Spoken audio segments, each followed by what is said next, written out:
This is the story of the Delta variant, of how it came to the UK, of how it delayed Boris Johnson's COVID plans.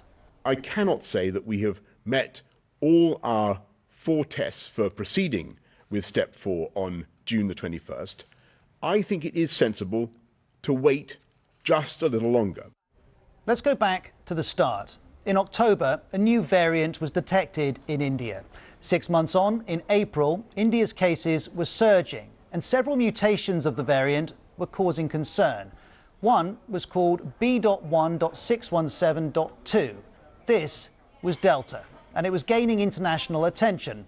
The World Health Organization designated it a variant of interest on the 4th of April. On the 9th of April, Boris Johnson's government expanded its red list of countries, the ones facing the strictest travel restrictions. Here's the press release. The Philippines, Pakistan, Kenya and Bangladesh to be added to England's red list, we were told. It went on. The additional restrictions will help to reduce the risk of new variants, such as those first identified in South Africa and Brazil, entering England. The Delta variant wasn't mentioned, nor was India, which begged the question, why? Well, one possible explanation was politics, that Boris Johnson had a trip to India in late April that he didn't want to cancel. Weeks later, the Sunday Times reported it's alleged that Boris Johnson wanted to keep relations with India smooth before key post-Brexit trade talks. The theory goes the trip would have helped. The government's never accepted that, but pressure to cancel was building. One leading public health academic said India being off the red list was, frankly, insane. And we got more detail on the government's thinking when Health Secretary Matt Hancock said this in May. When we put Pakistan on the red list, and indeed Bangladesh, the positivity of those arriving from Pakistan and Bangladesh was 3 times higher than from India. That's why we took those decisions. But publicly available government data doesn't back that up. These are the COVID infection rates for arrivals in late March and early April. India is above Bangladesh and close to Pakistan. Mr. Hancock has also argued that the government didn't have the full picture. We didn't have that data because there is a long lag from the cases, the date on which the case occurs, to the date when the sequencing result comes back. So you have to act on the data that you have. His argument there is about sequencing, which identifies individual variants. But even without that information, the headline data from India needed little interpretation. By mid-April, even after factoring in population size, India was recording far more new cases a day than Bangladesh or Pakistan, though the UK government says that was in part because India was testing more. What the UK definitely knew was that India had outbreaks of what were then called the Kent, South Africa and Brazil variants, and COVID in India was a huge and rapidly escalating crisis. And within days, the government had changed tack.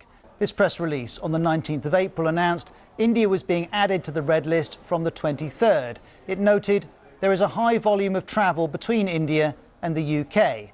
Certainly, there was a high volume in April. The Sunday Times estimates that 20,000 people arrived in the UK from India in the first 3 weeks of the month. Again, though, this week, Boris Johnson has defended his government.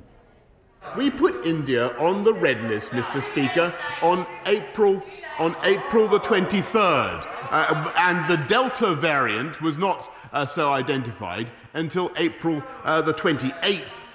This is all true, but it's also true that the role of variants in the India crisis was known earlier in April, and that people in mid-April were urging the Prime Minister to act.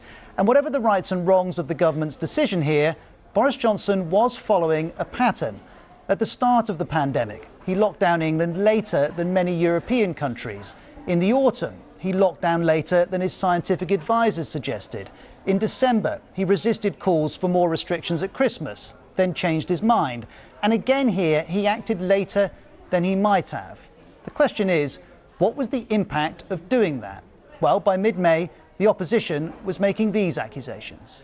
They should have put India on the red list at the same time as Pakistan and as Bangladesh. Since then, we've had this 3-week period in which thousands of people have returned from India, and that probably includes hundreds of the new variant COVID cases.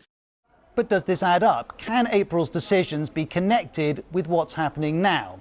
Well, Delta does account for more than 90% of new cases in England.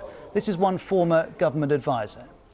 We are in the grip of the early stages of a third wave of the virus, and it is this Delta variant. We've got 7,000 cases on average a day at the moment, and a doubling time, which is somewhere around a week.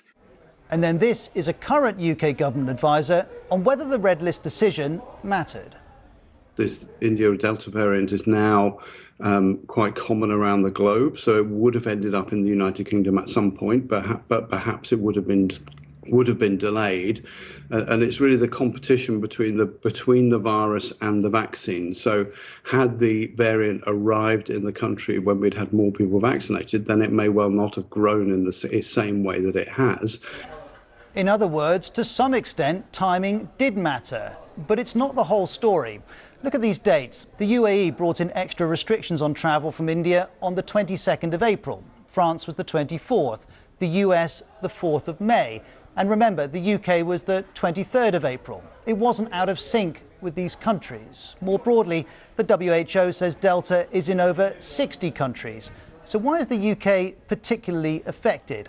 Well, this is helpful from Dr. Geoffrey Barrett, a leading geneticist. He's quoted in The Independent and says, if you get one introduction, even of a transmissible variant, there's a decent chance it fizzles out and doesn't create a big outbreak. If you get 100, 500 or 1,000 introductions, it's very hard to avoid that some of them will go on to seed big outbreaks. All of which feeds into the ongoing arguments over the timing of the red list decision. Arguments that have an urgency because Delta's becoming more and more of an issue. And the message from scientists is it won't be the only one. There's no question that when we have this conversation in 6 months' time, we'll be talking about different variants.